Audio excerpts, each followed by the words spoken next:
तो बच्चे आज हम लोग शुरू करने जा रहे हैं आयनिक इक्विलिब्रियम। आयनिक इक्विलिब्रियम का लेक्चर नंबर फर्स्ट है। ये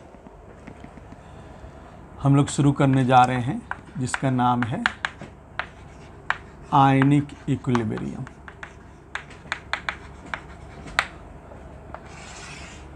तो बच्चे दो बात आपके ज़िंदगी में हमेशा दिमाग में रहनी चाहिए।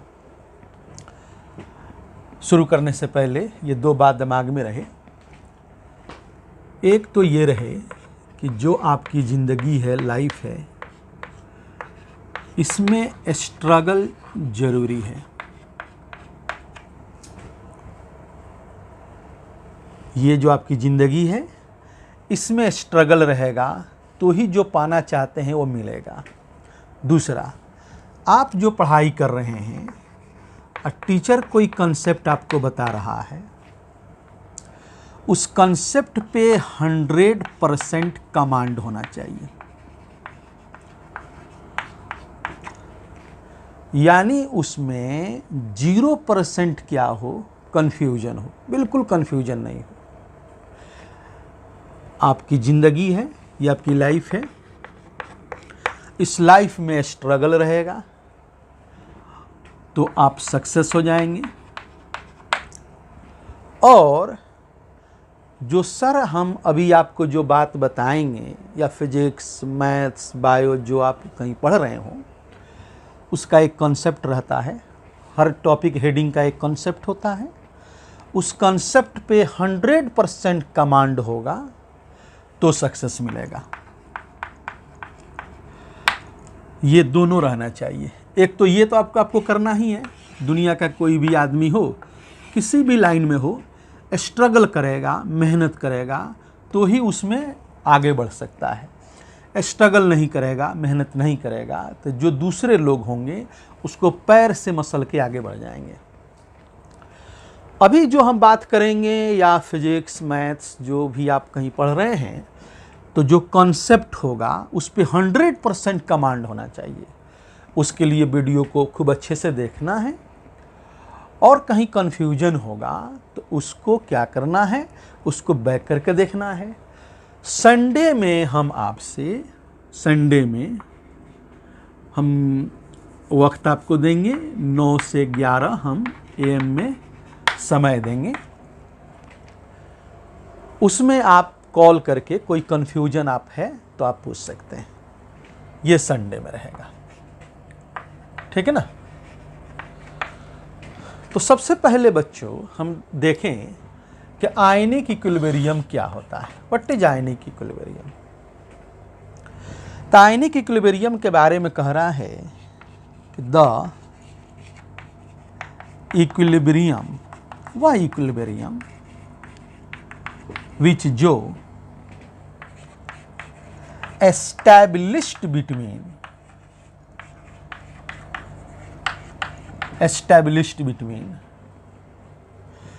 weak electrolyte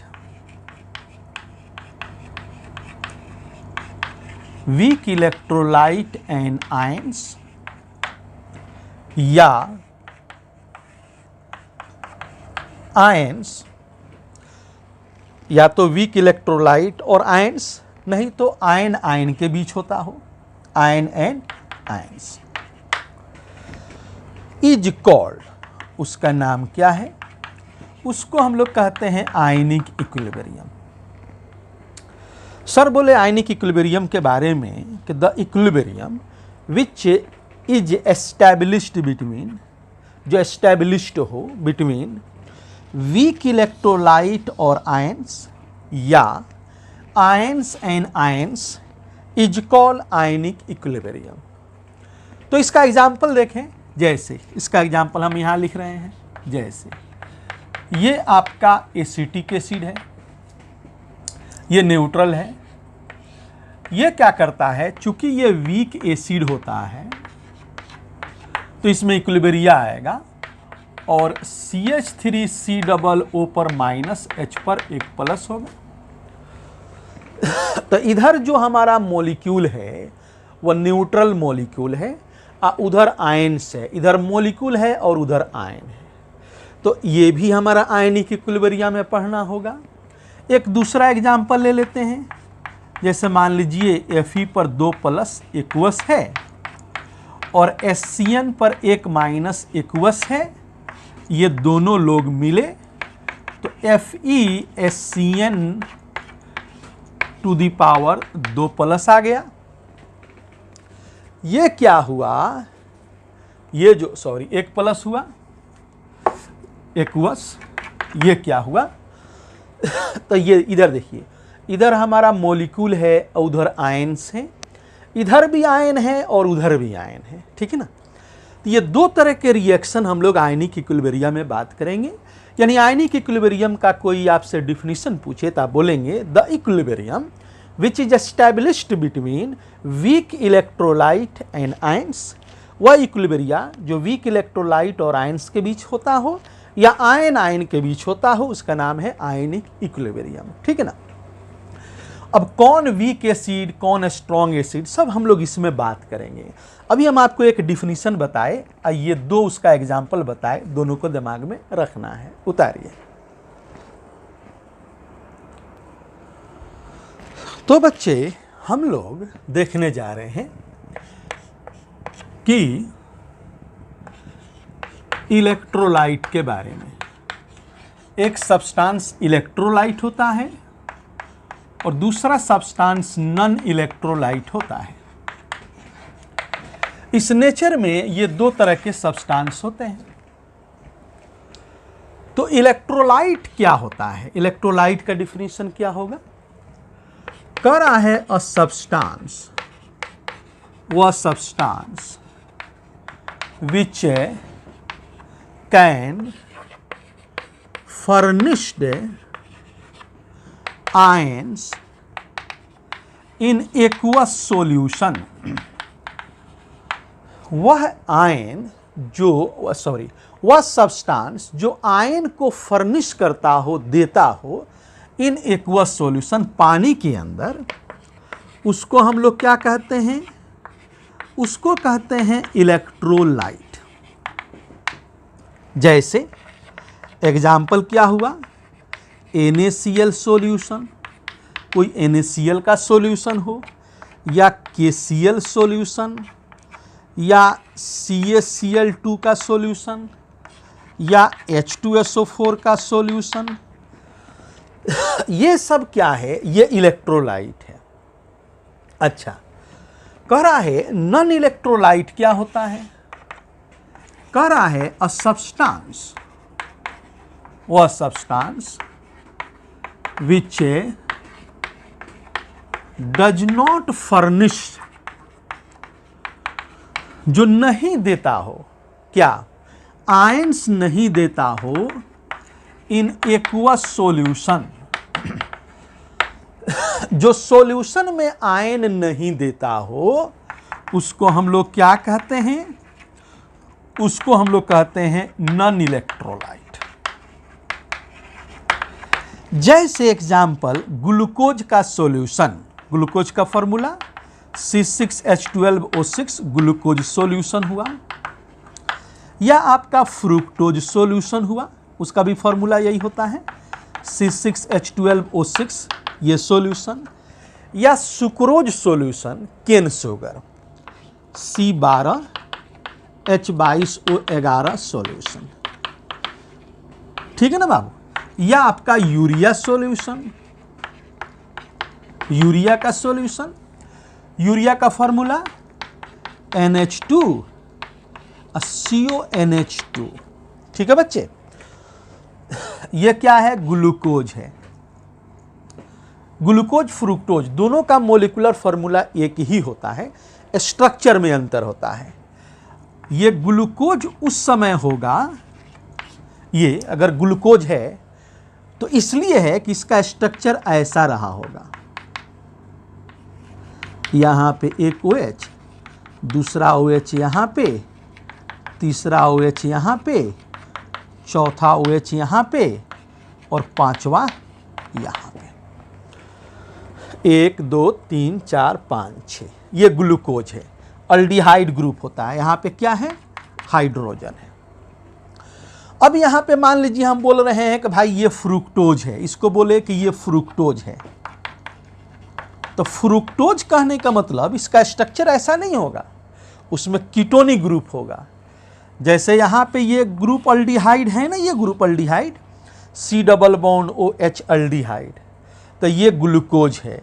और अगर इसी में हमारा कीटोन अगर हो तो क्या होगा, फ्रुक्टोज होगा। देखिए तो नीचे दिख रहा है कि नहीं दिख रहा है, ठीक है ना। एक ऑक्सीजन यहाँ पे OH OH OH OH OH 1 2 3 4 5 1 6, ठीक है ना, दिख रहा है, हाँ दिख रहा है, ठीक है। तो मेरे बच्चे, आपसे अगर कोई पूछे व्हाट इज इलेक्ट्रोलाइट, तो आप बोलेंगे, ये डिफिनीशन बोलेंगे, अ substance which can furnished ions in aqueous solution, पानी में रखने के बाद आयन में फ्रैक्चर कर जाता हो, टूट जाता हो, उसको बोलते हैं इलेक्ट्रोलाइट। नॉन इलेक्ट्रोलाइट कहते हैं वो substance, a substance which does not furnish या can not furnish ion in aqueous solution, पानी में आयन नहीं देता हो, उसका नाम है नॉन इलेक्ट्रोलाइट। ये हम लिखे हैं glucose solution. Molecular formula C6H12O6, ये फ्रुक्टोज सॉल्यूशन है। Molecular formula C6H12O6। स्ट्रक्चर में अंतर होता है, ये अल्डिहाइड है और ये कीटोन है, ठीक है ना। ये और ये क्या है, ये सुक्रोज है, इसी को केन शुगर कहते हैं। C12H22 H22O11, इसको क्या है, ये सुक्रोज है। पूरा डिटेल स्टडी बायोमोलिकुल्स में करना है। सुक्रोज, इसी को हम लोग क्या कहते हैं, केन शुगर कहते हैं। और ये यूरिया है, इसका फॉर्मूला NH2CONH2। हम लोग अपने बोर्ड के ज़माने में 9th-10th में हम लोग इसको याद किया था NH2 को NH2। क्या याद किया था हम लोगों ने, NH2 को NH2, NH2 NH2, CO को NH2। क्लियर, उतारिए।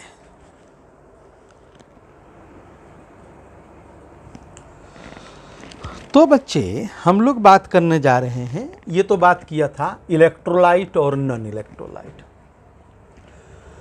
अब हम बात करने जा रहे हैं कि जो इलेक्ट्रोलाइट होता है, ये इलेक्ट्रोलाइट दो तरह का होता है। एक होता है स्ट्रॉन्ग इलेक्ट्रोलाइट,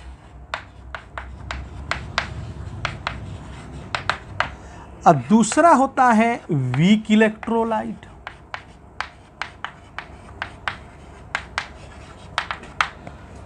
स्ट्रॉन्ग इलेक्ट्रोलाइट का डिफिनीशन अगर आपसे पूछे तो आप क्या बोलेंगे?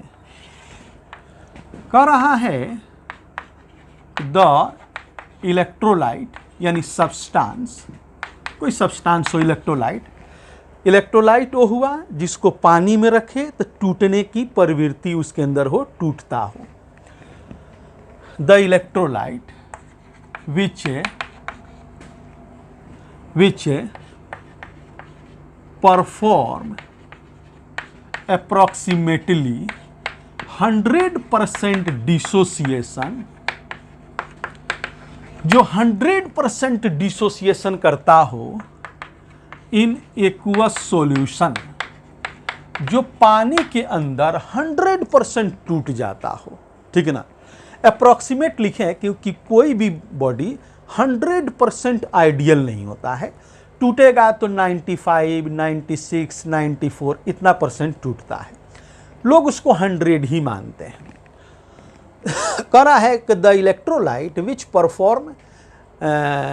परफॉर्म लगभग अप्रॉक्सीमेटली 100% डिसोसिएशन करता हो इन एक्वस सॉल्यूशन, उसका नाम क्या है?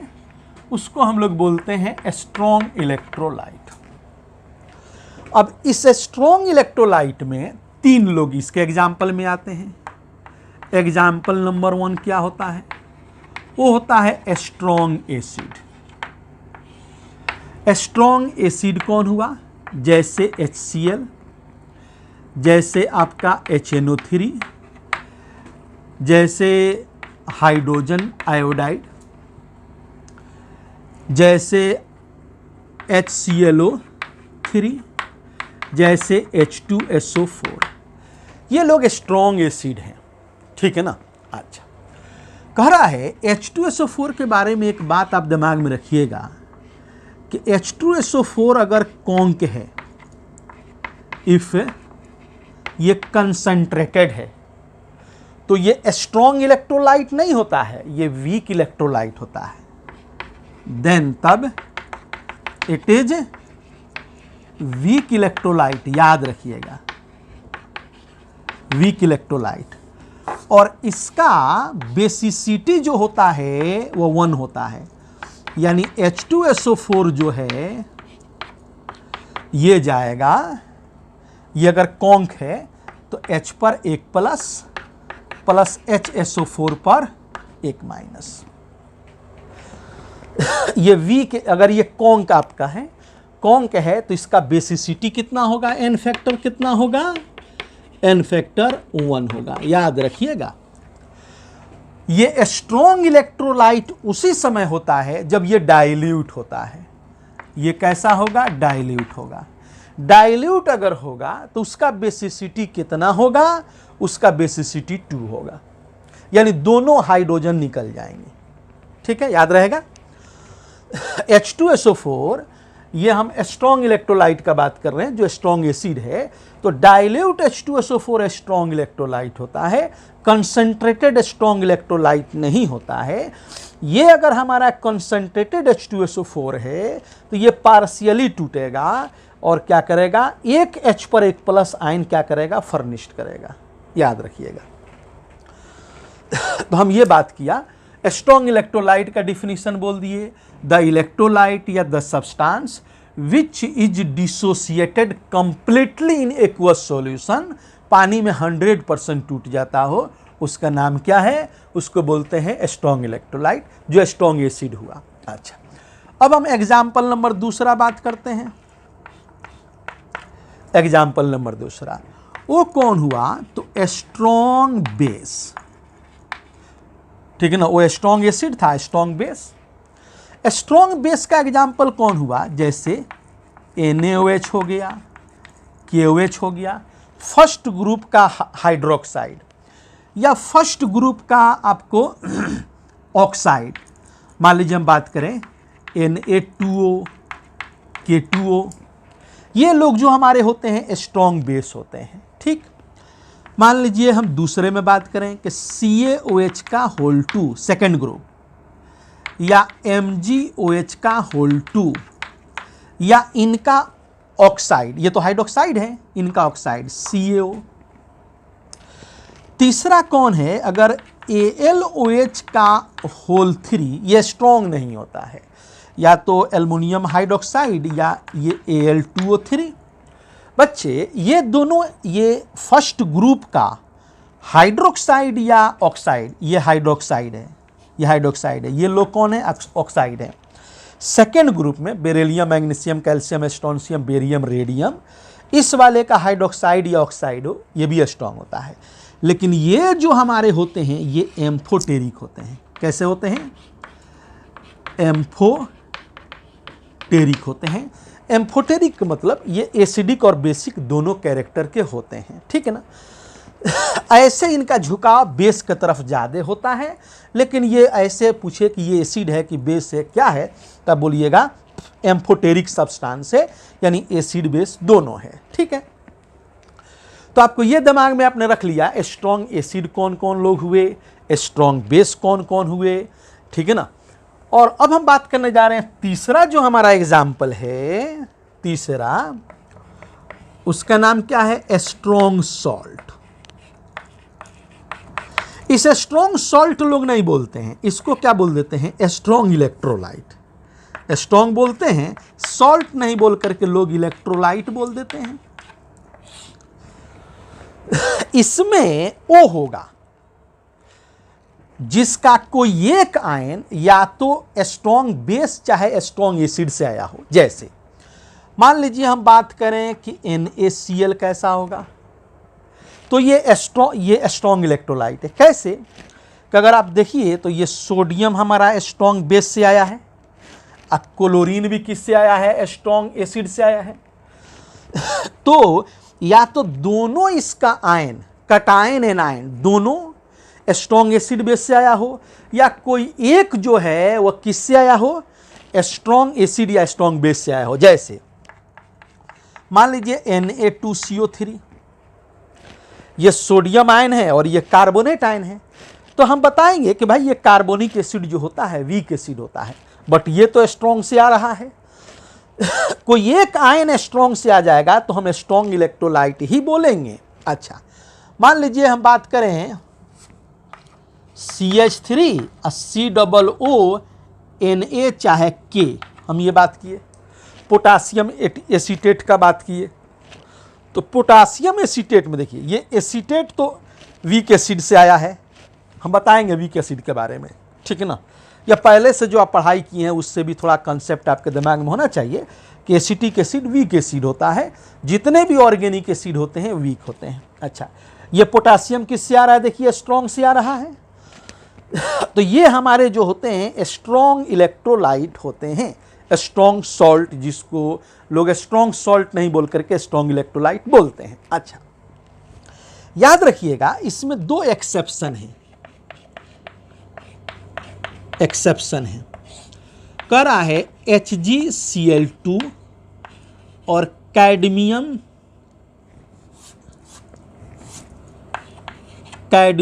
क्लोराइड या ब्रोमाइड। ये जो लोग होते हैं ये स्ट्रॉन्ग नहीं होते हैं, ये वीक इलेक्ट्रोलाइट होते हैं। ये जो होते हैं ये वीक इलेक्ट्रोलाइट होते हैं। बहुत बार पूछे हुआ है इनके बारे में, ये लोग वीक इलेक्ट्रोलाइट होते हैं, ठीक है ना। वाई वीक इलेक्ट्रोलाइट क्यों होते हैं?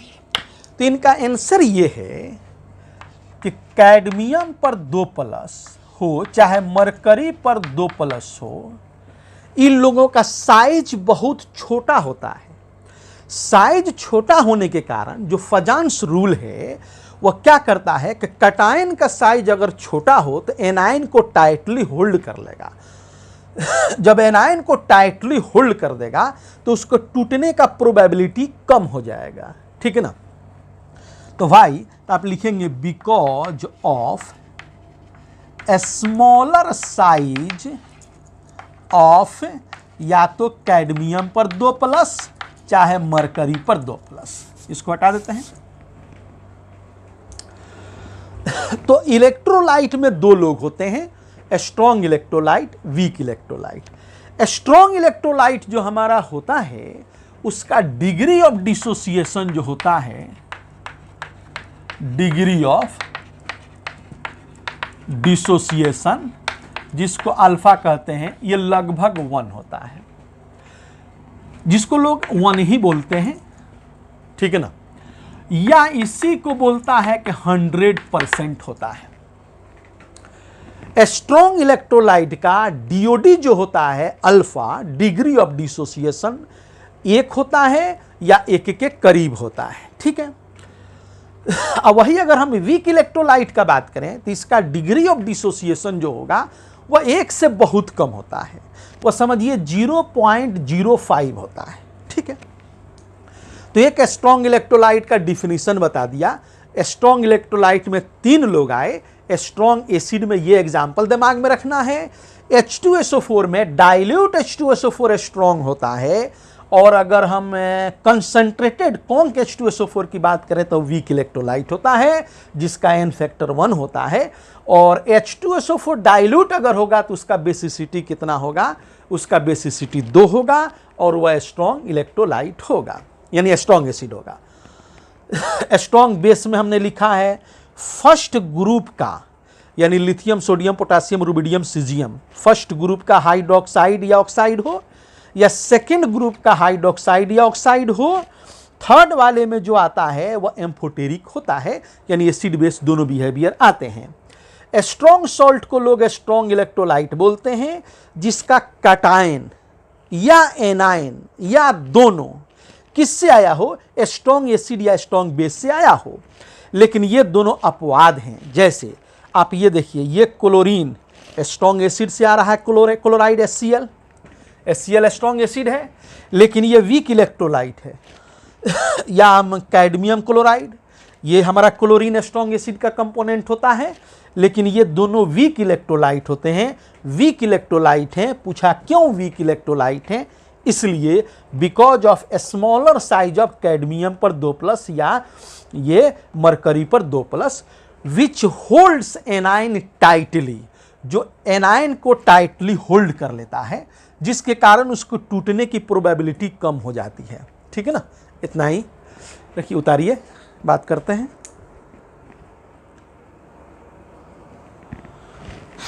तो बच्चे अब हम बात करने जा रहे हैं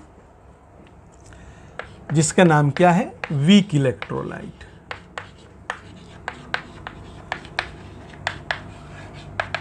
तो वीक इलेक्ट्रोलाइट का एक तो डिफिनीशन करा है कि द इलेक्ट्रोलाइट, वह electrolyte which can not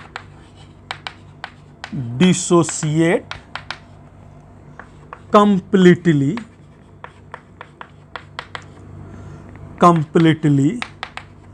in aqueous solution, जो पानी में 100% नहीं टूटता हो, उसका नाम क्या है?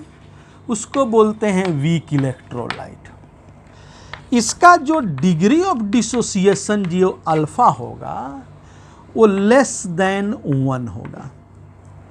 अब लेस देन 1 में कितना, ये बात दिमाग में रखना है।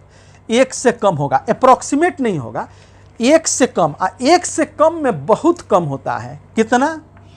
तो 1 से कम में ये होता है अल्फा इज लेस देन या इक्वल टू 0.05, या अल्फा जो होगा वो हमारा होगा लेस देन या इक्वल टू 5%।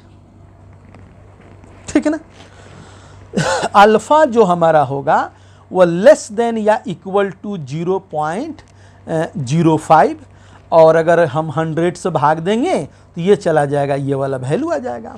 अच्छा, अगर ऐसा रहा बच्चे क्वेश्चन के अंदर, तो एक बात दिमाग में रखोगे, देन तब 1 minus alpha is equal to 1 कर दोगे। तो तुमको करना क्या है, एक में से ये 0.05 को घटाओगे तो समझो कि बहुत, जैसे देखो ना, एक में से तुम घटा दिया 0.05 तो कितना आ गया, ये 99.5 आया। 99 कितना हो गया, ये हो गया तुम्हारा 5, और ये हो गया, ये देख रहे हो ना। माने ये लगभग 1 के, सॉरी, ये लगभग कितना है, लगभग 1 के बराबर है। ठीक है ना। तो तुमको हम एक बात बता रहे हैं कि अगर हमारा अल्फा 0.05 से बराबर हो या कम हो, या 5% के बराबर हो या कम हो, तो 1 माइनस अल्फा बराबर 1 ले लेना है। ठीक है। लेकिन अगर अल्फा जो है वो लेस देन इक्वल टू ये 0.05 नहीं हो, तो तुमको देन तब 1 माइनस अल्फा को तुम क्या करोगे, इसको 1 नहीं लोगे, पूरा उसका गुना भाग करके वैल्यू रखना पड़ेगा। इसमें तुम 1 रख सकते हो। समझ रहे हो हम क्या कर रहे हैं?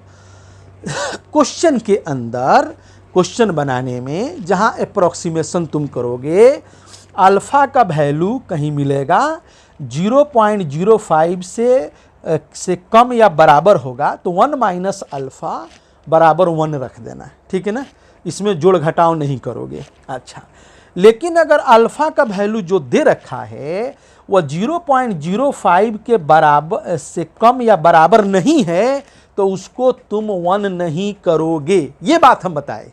अच्छा, तो ये इसका degree of dissociation weak electrolyte है, तो ये क्या होता है, 1 से कम होता है। चलो, अब हम ये बात बच्चे तुमको बताने जा रहे हैं, इसका एग्जाम्पल। तो एग्जाम्पल नंबर 1 क्या है, जो है वीक एसिड। तो वीक एसिड में कौन कौन लोग होते हैं? सबसे पहला इनऑर्गेनिक एसिड।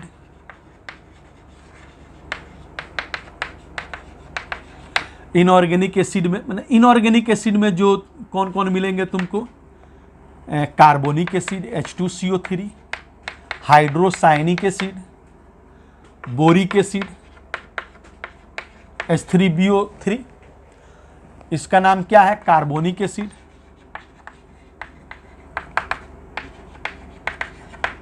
इसका नाम क्या है? Hydrocyanic acid. Hydrocyanic acid. इसका नाम क्या है? Boric acid. तो इनऑर्गेनिक एसिड में इतना ही वीक तुमको दिमाग में रखना है, सबको नहीं रखना है, इनको दिमाग में रखना है। या H2SO4 जो है वह कैसा हो? H2SO4 जो है वह कंसंट्रेटेड हो। कौन H2SO4 हो? वह भी क्या होता है? वीक एसिड ही होता है। अच्छा, दूसरा एग्जाम्पल कौन हुआ? वो ऑल ऑर्गेनिक एसिड्स। जितने भी ऑर्गेनिक एसिड होते हैं वो लोग सब के सब वीक होते हैं। जैसे एग्जाम्पल जो तुमको मिलेगा, एसिटिक एसिड, ठीक है, बेंजोइक एसिड, C6H5COOH। जितने भी एसिड मिलेंगे organic acid, all organic acids are weak acid. ठीक है। इनऑर्गेनिक एसिड में यही कुछ एग्जाम्पल हमने लिख रखा है जो तुमको दिमाग में रखना है। H2CO3 जो कार्बोनिक एसिड होता है, HCN हाइड्रोसाइनिक एसिड कहते हैं, H3BO3 बोरिक एसिड कहते हैं, और कंसंट्रेटेड सल्फ्यूरिक एसिड है। अच्छा, तीसरा जो एग्जाम्पल तुम्हारा है वो है कि कुछ ये जो हमारे होते हैं base, weak base. Example number 2 ले लो, वीक बेस। वीक बेस में कौन है? जैसे अमोनिया NH3, या कोई भी एमीन हो। एमीन समझते हो? जैसे ये तो अमोनिया है, कोई भी एमीन, जैसे 1 डिग्री एमीन हो CH3NH2, या 2 डिग्री एमीन हो, या 3 डिग्री एमीन हो। एमीन में देखो अमोनिया भी वीक बेस होता है। एमीन 1 डिग्री, 2 डिग्री, 3 डिग्री, ये सब लोग वीक होते हैं। अगला क्या है कि अमोनियम हाइड्रोक्साइड, ये वीक बेस होता है। और या फॉस्फोनियम हाइड्रोक्साइड, ये भी वीक बेस होता है। ठीक है, तो वीक इलेक्ट्रोलाइट की हम बात कर रहे हैं। अच्छा, तो ये वीक एसिड में ये दिमाग में रखोगे, वीक बेस में ये दिमाग में रखोगे। देखो हम लोग जो आयनिक इक्विलिब्रियम पढ़ रहे हैं, आयनिक इक्विलिब्रियम वीक ही कंपोनेंट में होता है। अभी हम बात करेंगे, अगले बोर्ड पर बात करेंगे, स्ट्रॉन्ग जो इलेक्ट्रोलाइट होंगे उसमें कोई इक्विलिब्रियम नहीं होगा, उसमें आयनिक इक्विलिब्रियम नहीं है। वीक कंपोनेंट, वीक एसिड हो या वीक बेस हो या वीक सॉल्ट हो, उसी में आयनिक इक्विलिब्रियम होता है। ठीक है। तीसरा एग्जाम्पल हम यहां लिखते हैं, एग्जाम्पल नंबर 3। वो क्या है? Weak salt. इस वीक सॉल्ट को लोग क्या बोलते हैं? Weak electrolyte.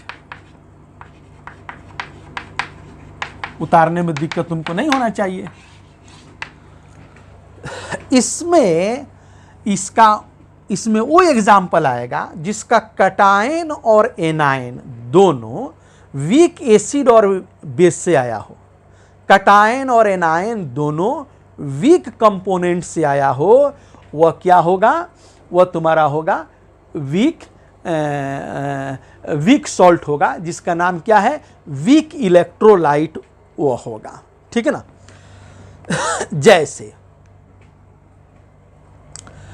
जैसे एग्जाम्पल इसका क्या ले लो? अमोनियम साइनाइड ले लो। अमोनियम साइनाइड देखो ये अमोनियम देखो कहाँ है, ये वीक वाले का कंपोनेंट है। CN देखो वीक वाले का कंपोनेंट है, देख रहे हो ना। अमोनियम भी वीक का, साइनाइड भी वीक का। या दूसरा ले लो, तुम ले लो अमोनियम या फॉस्फोनियम, फॉस्फोनियम कार्बोनेट ले लो। PH4 वीक वाले का है, CO3 वीक वाले का है, ठीक है ना। तो याद रखोगे कि वीक इलेक्ट्रोलाइट का डिफिनीशन क्या हुआ, the electrolyte which can not dissociate completely in aqueous solution, weak electrolyte. इसका अल्फा 1 से कम होता है। अल्फा 1 से कम में यही रेंज है। एक तुमको एक टेक्निक ट्रिक भी बताए हैं कि बहुत जगह 1 माइनस अल्फा को 1 रखा जाता है, अब बहुत जगह 1 माइनस अल्फा को 1 नहीं रखा जाता है। तो 1 माइनस अल्फा बराबर 1 वहीं पे रखा जाता है जहां पे अल्फा का वैल्यू या तो 0.05 के बराबर हो या 0.05 से कम हो। अगर ऐसा नहीं है, यानी 0.05 से ज़्यादा हो, तो हम 1 माइनस अल्फा बराबर 1 नहीं रखते हैं। अच्छा, वीक एसिड में, इनऑर्गेनिक एसिड में 3 को दिमाग में रख लेना है। ये carbonic acid, hydrocyanic acid, boric acid और कंसंट्रेटेड सल्फ्यूरिक एसिड। अच्छा, वीक, यहाँ दूसरा बताया वीक बेस, ये अमोनिया हो गया या कोई भी एमीन हो, मिथाइल एमीन हो या डाइमिथाइल एमीन हो, ट्राइमिथाइल एमीन हो, 1 degree 2 degree 3 degree, ammonium hydroxide हो, फॉस्फोनियम हाइड्रोक्साइड हो। वीक सॉल्ट को लोग वीक इलेक्ट्रोलाइट के नाम से बुलाते हैं। उसमें अमोनियम साइनाइड या फॉस्फोनियम कार्बोनेट या कोई भी हो। इसका पॉइंट क्या है कि कटायन एनायन दोनों वह वीक एसिड और वीक बेस से आया हो, दोनों कंपोनेंट वीक से आना चाहिए। स्ट्रॉन्ग वाले के केस में या तो कटायन और एनायन दोनों स्ट्रॉन्ग से आया हो या कोई एक स्ट्रॉन्ग से आया हो, तो वह वीक हो जाता है, वह स्ट्रॉन्ग हो जाता है। अच्छा, एक और वीक में अभी हम कौन बात किए थे, कैडमियम, कैडमियम क्लोराइड या ब्रोमाइड, और मरकरी Hg क्लोराइड बताए थे ना। ये भी वीक ही होता है। कितना बार एम्स भी पूछे हुआ है इस क्वेश्चन को, जेई भी पूछे हुआ है। ये लोग वीक इलेक्ट्रोलाइट होते हैं, हालांकि इनका ये कंपोनेंट स्ट्रॉन्ग का है, लेकिन ये जो यहाँ कैडमियम है, कैडमियम और मरकरी का साइज, कटायन का साइज छोटा होने के कारण ये एनायन जो होते हैं उनको टाइटली होल्ड कर लेता है, जिसके कारण उस कटायन एनायन को टूटने की प्रोबेबिलिटी बहुत कम हो जाती है और वह स्ट्रॉन्ग इलेक्ट्रोलाइट नहीं होकर वीक इलेक्ट्रोलाइट हो जाता है। उतारो।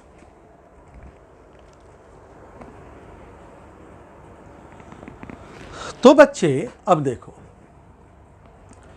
इलेक्ट्रोलाइट में अभी हम लोग देखे स्ट्रॉन्ग इलेक्ट्रोलाइट, वीक इलेक्ट्रोलाइट, ठीक है। एक और इलेक्ट्रोलाइट होता है, एक और प्रकार होता है, थोड़ा उसको जानो, कभी कभी पूछता है। इलेक्ट्रोलाइट एक होता है ट्रू इलेक्ट्रोलाइट, और दूसरा होता है पोटेंशियल इलेक्ट्रोलाइट। दिमाग में रखोगे।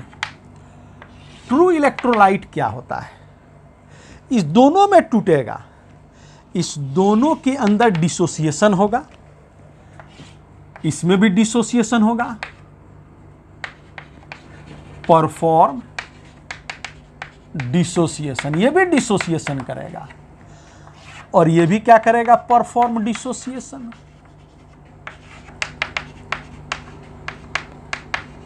ठीक है। इसमें जो डिसोसिएशन करेगा तो आयन से, ट्रू वाले में आयन से आयन में जाएगा, यानी पहले जो होगा बिफोर आयन रहेगा और बाद में भी क्या रहेगा, आफ्टर भी वह आयन ही रहेगा। इसमें जो होगा वह बिफोर जो होगा वह मोलिक्यूल रहेगा, आयंस नहीं रहेगा, एक न्यूट्रल स्पीसीज रहेगा, मोलिक्यूल रहेगा, कोवेलेंट मोलिक्यूल रहेगा। और आफ्टर जो होगा, आफ्टर वह आयंस होगा। ठीक है। तीसरा, इसका थोड़ा सा हम एग्जाम्पल लिख दें यहां पे। जैसे एग्जाम्पल NaCl, KCl, RbCl या CaCl2 या ACT के, सॉरी, ये वाला, ये लोग जो हो गए। देखो, सोडियम पर प्लस, क्लोरीन पर माइनस, यहाँ पे K पर प्लस, Cl पर माइनस, कैल्शियम पर 2 प्लस, क्लोरीन पर माइनस। अच्छा, यहाँ इसका एग्जाम्पल क्या हुआ, इसका अगर हम एग्जाम्पल का बात करें तो HCl, जो कोवैलेंट मॉलिक्यूल होते हैं, आयनिक नहीं, कोवैलेंट मॉलिक्यूल होते हैं, ये हो गया, या एसिटिक एसिड हो गया ये। अब ये जो अगर होंगे, इनमें बात करें, मान लीजिए हम NaCl में बात करते हैं, तो NaCl ये टूटेगा तो किस में जाएगा, Na पर 1 प्लस और Cl पर माइनस। पहले भी आयन ही था, लेकिन थोड़ा सा ये मोल्टेन फेज में था, ये फ्यूज्ड फॉर्म में था। यहां भी हमारा पोलराइजेशन होता है प्लस माइनस का, और ये क्या हुआ, जब टूटने के बाद आया तो यहां भी आयन हुआ। तो ये इलेक्ट्रोलाइट जो है, यहां भी प्लस माइनस है और उधर भी प्लस माइनस है, तो इनको बोलते हैं ट्रू इलेक्ट्रोलाइट। और ये जो टूटेंगे, जैसे एसिटिक एसिड को हम तोड़ें, इनको तोड़ें, तो CH3COO पर 1 माइनस और H पर 1 प्लस। यहां पे ये मॉलिक्यूल है, कोवैलेंट मॉलिक्यूल है, इसमें फजांस रूल नहीं है, ये इसमें आयन नहीं है, लेकिन टूटने के बाद आयन गया है, पहले आयन नहीं है, बाद में आयन है, तो इनको बोलते हैं पोटेंशियल इलेक्ट्रोलाइट। अच्छा, अब देखो, अब ट्रू इलेक्ट्रोलाइट और पोटेंशियल इलेक्ट्रोलाइट में एक और बात बहुत इंपॉर्टेंट है। ट्रू इलेक्ट्रोलाइट में कहता है कि they conduct electricity in both aqueous medium, aqueous form, या मोल्टेन स्टेट।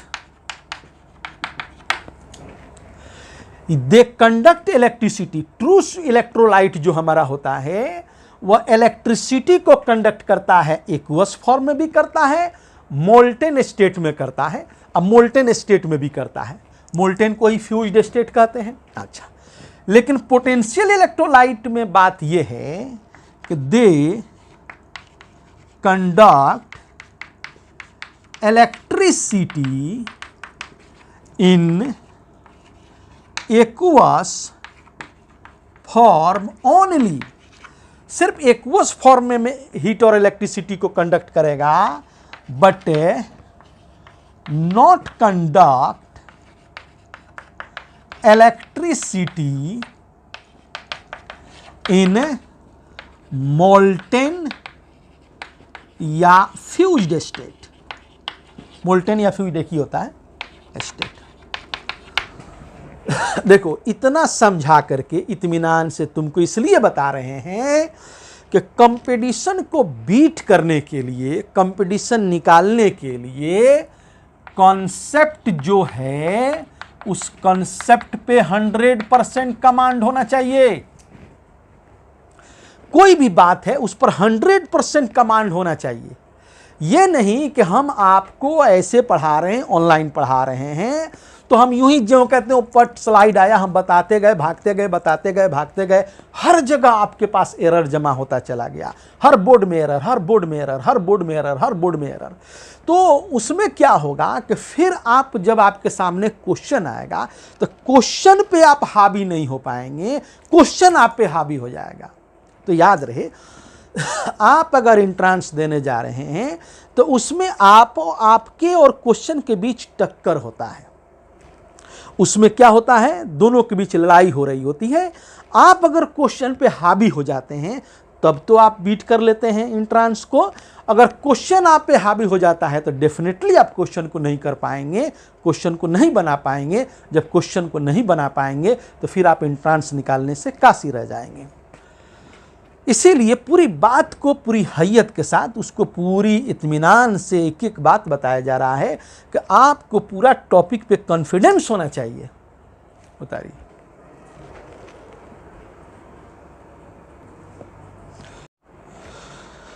देखो बच्चे, अब एक हम नोट बात करने जा रहे हैं। कह रहा है बोथ आयोनाइजेशन एंड डिसोसिएशन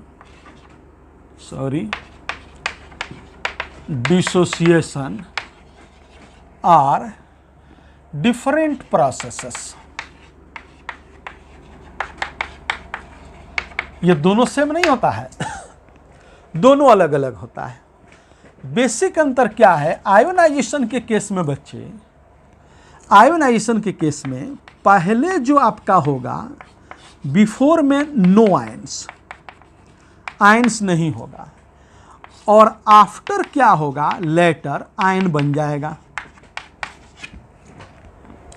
जैसे मान लो एसिटिक एसिड है, एसिटिक एसिड जो है पहले आयन नहीं है, बाद में आयन बन गया। यहाँ पे आयन नहीं है लेकिन वहाँ आयन बन गया। Before no ions, after ions, तो इसको हम बोलते हैं आयोनाइजेशन, जो आयन बनता है। अच्छा, डिसोसिएशन में बिफोर जो होगा, बिफोर भी आयंस होगा, और आफ्टर जो होगा, आफ्टर भी आयंस होगा। डिसोसिएशन के केस में पहले भी आयन और बाद में भी आयन। जैसे मान लो NaCl है, यह आयनिक मॉलिक्यूल है, इसमें आयन है, ये कटायन है और ये एनायन है। अब ये इसमें तुम पानी डालोगे तो ये चला जाएगा Na पर एक प्लस, Cl पर एक माइनस में चला जाएगा। इधर भी आयन है, उधर भी आयन है, बिफोर भी आयन है, बाद में भी आयन है। तो ये याद रखोगे, ये पूछता है कि क्या आयोनाइजेशन और डिसोसिएशन दोनों एक ही होता है, तो हम बोलेंगे कि नहीं, ये आयोनाइजेशन अलग चीज़ है, डिसोसिएशन अलग चीज़ है। डिसोसिएशन जो होता है वो सॉल्ट का होता है, सॉल्ट का डिसोसिएशन होता है, और इनका आयोनाइजेशन किसका, कोवेलेंट मॉलिक्यूल का होता है। उतारो।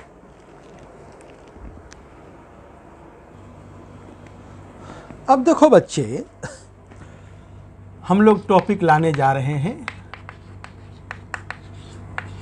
Ionisation constant. तो आयोनाइजेशन कांस्टेंट किसका होता है? सबसे पहले आयोनाइजेशन कांस्टेंट एसिड का होता है, या बेस का होता है, या वाटर का भी होता है। याद रखोगे कि जो सॉल्ट होते हैं, सॉल्ट का आयोनाइजेशन कांस्टेंट नहीं होता है। इनका क्या होता है? सॉल्ट का हाइड्रोलाइसिस कांस्टेंट होता है, जो इसी चैप्टर में हम लोग पढ़ेंगे। सॉल्ट का क्या होता है? हाइड्रोलाइसिस कांस्टेंट होता है। ठीक है, तो हम लोग पढ़ने जा रहे हैं ionization constant of acid, base या वाटर। ठीक है, एसिड लेते हैं। मान लो कोई एसिड है, एसिड में कोई भी एसिड हो सकता है, हम Ha ले रहे हैं कि हाइड्रोजन है और निगेटिव कंपोनेंट कोई रहेगा। बेस में हम लेंगे तो लेंगे BOH लेंगे, OH रहेगा, और एक कोई है, कोई B, कोई कटायन वाला कंपोनेंट है। और वाटर तो आप जानते ही हो कि H2O होता है। जैसे इसका एग्जाम्पल क्या हो गया? अगर इसके एग्जाम्पल का बात करें तो HCl हो गया, HBr इस तरह का करके हो गया। इनका एग्जाम्पल क्या हो गया, इनका एग्जाम्पल हो गया NaOH हो गया और KOH हो गया। वाटर आप जानते हैं। याद रखिएगा, ये जो आयोनाइजेशन कांस्टेंट हम पढ़ रहे हैं, एसिड या बेस या वाटर, ये मोनोबेसिक एसिड या मोनो एसिडिक बेस का पढ़ रहे हैं। यानी जो एक H पर एक प्लस या एक OH पर एक माइनस फर्निश्ड करता हो, ठीक है ना। एक से ज़्यादा जो फर्निश करेगा उसमें थोड़ा अलग तरह का कॉन्सेप्ट आएगा जो हम बात करेंगे। अगर अभी आपको ये सूझ नहीं रहा है कि सर ये बात क्या बोल दिए, तो कोई चिंता की बात नहीं है, अंदर में वो सब बातें आ जाएंगी। तो अभी आप तो ये तो समझे कि सर हेडिंग लगाए हैं ionization constant of acid base water, ठीक है ना। एसिड का पढ़ेंगे, फिर बेस का पढ़ेंगे, फिर वाटर का पढ़ेंगे। सॉल्ट का आयोनाइजेशन कांस्टेंट नहीं होता। जैसे मान लीजिए कि हम बात करें AgCl, तो ये सॉल्ट है, इनका आयोनाइजेशन कांस्टेंट नहीं होता, इनका हाइड्रोलाइसिस कांस्टेंट होता है, जो हम पढ़ेंगे इसी चैप्टर में, ठीक है ना। तो एसिड में जो हम लेंगे वह Ha लेंगे, बेस में BOH लेंगे, वाटर तो H2O होता ही है। सबसे पहले हम पढ़ने जा रहे हैं ionization constant of acid. Ionization constant of acid यानी HA चाहे AH जो बोलिए। अब कहा कि भाई कि ये हमारा AH है चाहे HA है, ये क्या करेगा जब आयनिक इक्विलिब्रियम होगा तो इक्विलिब्रिया स्ट्रॉन्ग कंपोनेंट में नहीं होता है, वीक वाले में होता है। जो दो इलेक्ट्रोलाइट हम बात किए थे स्ट्रॉन्ग और वीक, तो स्ट्रॉन्ग वाले में आयनिक इक्विलिब्रियम नहीं होगा, वीक वाले में आयनिक इक्विलिब्रियम होगा। तो ये टूटा H पर एक प्लस प्लस A पर माइनस। तो जब T बराबर 0 होगा तो यहां पे मान लीजिए कि हमारा क्या है, C है, तो उस समय ये बना नहीं होगा, 0 रहेगा। जब इक्विलिब्रियम आवेगा, T बराबर इक्विलिब्रियम होगा, तो क्या करेगा, C माइनस C अल्फा। हम आपको बात किए थे केमिकल इक्विलिब्रियम में, जो यहां लेते हैं उसी को यहां लिखते हैं, वही इंटू अल्फा। यहां हम C लिए हैं तो यहां भी C लिखेंगे, और C इंटू अल्फा। जो यहां रखना है वही यहां रखना है, वही इंटू एक नया अल्फा इसमें जोड़ देना है, गुना कर देना है। इधर क्या होगा, जो यहां निकला वो C और अल्फा, यहां भी क्या हुआ, C और अल्फा। जो यहां से डिसोसिएट होगा वही उधर बनेगा। अच्छा, अब हम बात करने जा रहे हैं इसमें, इसका हम इक्विलिब्रियम देखने जा रहे हैं।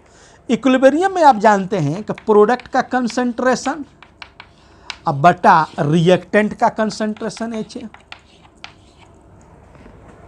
ठीक है, चलिए अब देखिए, चूंकि ये एसिड का टूटना हो रहा है तो यहां पे हम K को Ka लिखेंगे। ये एसिड है ना, ये एसिड टूट रहा है तो हम लोग लिखते हैं Ka। इसको बोलते हैं डिसोसिएशन कांस्टेंट ऑफ एसिड। इसका नाम क्या होता है, इसका नाम होता है डिसोसिएशन कांस्टेंट ऑफ एसिड। क्या नाम होता है, K क्यों लिखे, इसलिए कि एसिड का डिसोसिएशन हो रहा है, तो हम लिखे K प्रोडक्ट का कंसंट्रेशन बटा रिएक्टेंट का कंसंट्रेशन। इधर आइए, तो ये Ka बराबर क्या हो गया, H पर एक प्लस का कंसंट्रेशन कितना है इक्विलिब्रिया पे, C अल्फा, और ये कितना है A पर माइनस का कंसंट्रेशन, C अल्फा। यहां पे कितना है, ये C माइनस C अल्फा बराबर क्या हो गया, C स्क्वायर अल्फा स्क्वायर। ये C कॉमन कर दिया, 1 माइनस अल्फा, ये C से C कट गया, तो आपका क्या हुआ, आपका हो गया Ka बराबर C अल्फा स्क्वायर बटा 1 माइनस अल्फा। ठीक है, ये हमारा फॉर्मूला आ गया। ये आ गया, कि भाई ये Ka बराबर C अल्फा स्क्वायर बटा 1 माइनस अल्फा। लेकिन हम आपको ये बात बता रहे हैं कि इफ यदि अल्फा का value is less than equal to 0.05, alpha का वैल्यू यही मिलेगा। अगर 1000 क्वेश्चन बनाएंगे तो 999 क्वेश्चन में अल्फा का वैल्यू 0.05 से कम आएगा या बराबर आएगा। तो अल्फा का वैल्यू अगर 0.05 से कम है देन तब 1 माइनस अल्फा बराबर आपको क्या लेना है, 1 लेना है। यानी ये क्या हो गया, K बराबर हो गया C अल्फा स्क्वायर, यानी अल्फा बराबर क्या हो गया, अल्फा बराबर हो गया K बटा C का रूट अंडर। तो एक फॉर्मूला आपके पास आ गया, एक फॉर्मूला आपके पास आ गया। फॉर्मूला यह आ गया कि K बराबर C अल्फा स्क्वायर बोलिए, चाहे अल्फा बराबर अंडर रूट K बटा C, या तो आप बोलिए कि K बराबर C अल्फा स्क्वायर, या बोलिए अल्फा बराबर अंडर रूट K बटा C। अगर K निकालना होगा तो ये, और अल्फा निकालना होगा तो ये। K क्या है, K है डिसोसिएशन कांस्टेंट ऑफ एसिड, और अल्फा क्या है, degree of dissociation, degree of dissociation. ये क्या है, कंसंट्रेशन, इनिशियल कंसंट्रेशन। हम लिखेंगे, अगले बोर्ड पर लिखेंगे, उतारिए।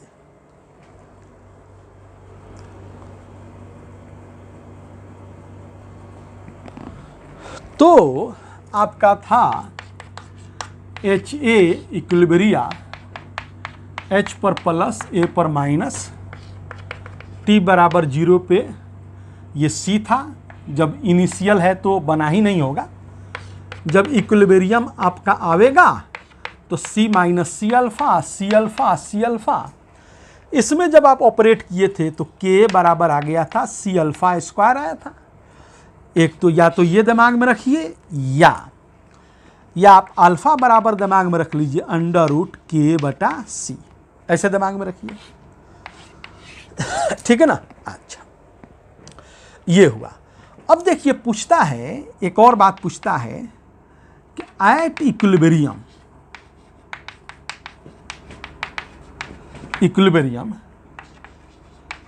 कंसंट्रेशन ऑफ H पर 1 प्लस या H3O पर 1 प्लस बराबर व्हाट। याद रखिएगा, यह हाइड्रोजन आयन है और यह हाइड्रोनियम आयन है, दोनों एक ही होता है। हाइड्रोजन आयन ज्यों ही वाटर के कंसल्ट में आता है तो हाइड्रोनियम में कन्वर्ट हो जाता है। वाटर के अंदर जो ऑक्सीजन के पास लोन पेयर होता है वो इनको ले लेता है।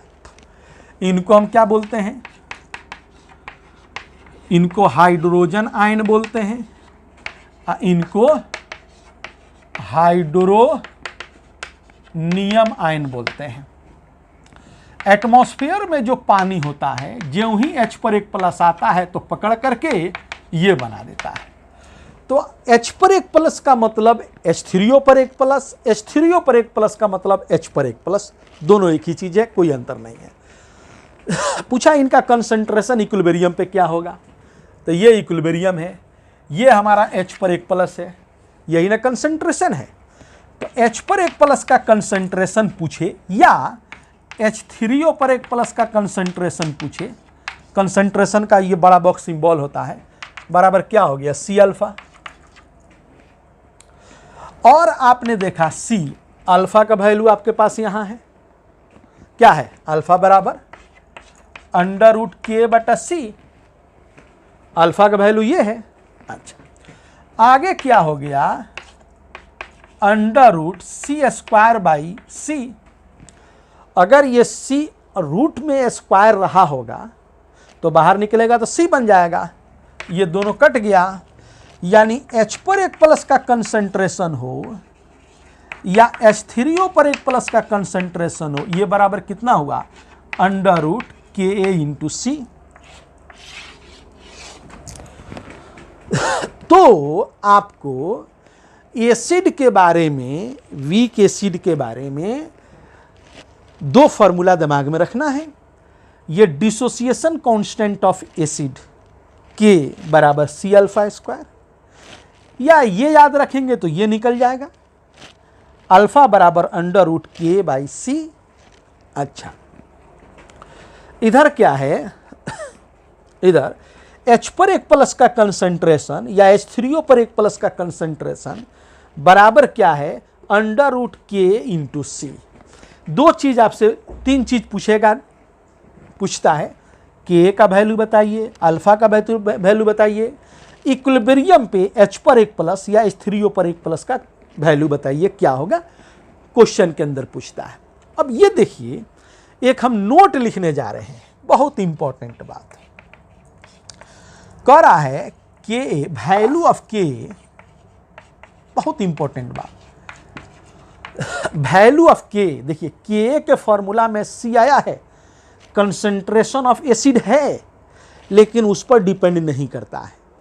आप थोड़ा सा कंसंट्रेशन, ज़्यादा कंसंट्रेशन, जो भी लीजिएगा, के का वैल्यू में कोई बदलाव नहीं होता है, हर टेम्परेचर पे के का वैल्यू फिक्स होता है। याद रखिएगा इस बात को, वैल्यू ऑफ के do not depend upon initial concentration of acid. याद रखोगे बात को, वैल्यू ऑफ के यानी डिसोसिएशन कांस्टेंट ऑफ एसिड जो होता है वो इनिशियल कंसंट्रेशन पे निर्भर नहीं करता है। किस पर निर्भर करता है, तो डिपेंड्स अपॉन टेम्परेचर ओनली, सिर्फ टेम्परेचर पे डिपेंड करता है। किस पे डिपेंड करता है बोलो, टेम्परेचर पे। डिसोसिएशन कांस्टेंट ऑफ एसिड, जैसे हम के का बात कर रहे हैं, बेस आएगा तो के बी का बात करेंगे, वाटर आएगा तो के डब्ल्यू, वाटर WATR वाटर, तो वाटर का के डब्ल्यू होगा और बेस का के बी होगा, एसिड का के हुआ, तो के ए हो चाहे के बी हो चाहे के डब्ल्यू हो, ये लोग इनिशियल कंसंट्रेशन पे निर्भर नहीं करते हैं। के ए, के बी, के डब्ल्यू, ये तीनों बॉडी जो है ये डिपेंड करता है सिर्फ टेम्परेचर पे। ठीक है, अगले दिन हम फिर मिलते हैं, ठीक है ना। और हर क्लास के बाद होमवर्क तुमको जाएगा। अभी हम इस होमवर्क, ये कुछ क्वेश्चन होमवर्क जाएगा, इसको बना लोगे, फिर अगले दिन हम आवेंगे तो उस क्वेश्चन को डिस्कशन करेंगे, फिर क्लास लेंगे, ठीक है ना। उतारो।